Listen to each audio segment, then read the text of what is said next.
అలహాబాద్ త్రివేణి సంగమం దగ్గర వేణిదానం ఎందుకు చేస్తారో తెలుసా? పురుషుడికి ఎప్పుడూ ఒక అధికారం ఉంటుంది. ఎడమ తొడ మీద ఎవ్వరూ కూర్చోకూడదు, ఒక్క భార్య తప్ప. ఎడమ తొడ కేవలం భార్యాస్థానం. కుడి తొడ మీద ఇద్దరు కూర్చుంటారు, కూతురు కూర్చుంటుంది, కోడలు కూర్చుంటుంది.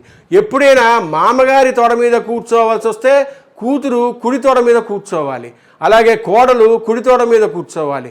అంటే కడుపున పుట్టిన బిడ్డలతో సమానం. ఎడమ తొడ మీద కూర్చుంటే భార్య అని గుర్తు. ఇప్పటికీ త్రివేణి సంగమం అలహాబాద్లో ప్రత్యేకమైనటువంటి కార్యక్రమం చేస్తారు, వేణీదానం అని.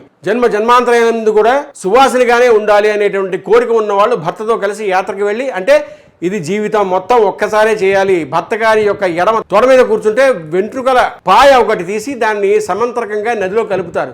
అలా ఎవరు భర్త తొడ మీద కూర్చుని వేణీదానం చేస్తారో వాళ్ళకి ఎన్ని జన్మలకు కూడా వైధవ్యం కలగదు. వాళ్ళు సువాసనులుగానే ఉంటారు, సువాసనగానే శరీరం విడిచిపెడతారు. ఇది రహస్యం. అందరూ జై శ్రీరామన్ గమని పెట్టండి. పెళ్లి సంబంధాల కోసం మా టెలిగ్రామ్ ఛానల్ మ్యాట్రిమోనీ ఇండియాలో జాయిన్ అవ్వండి.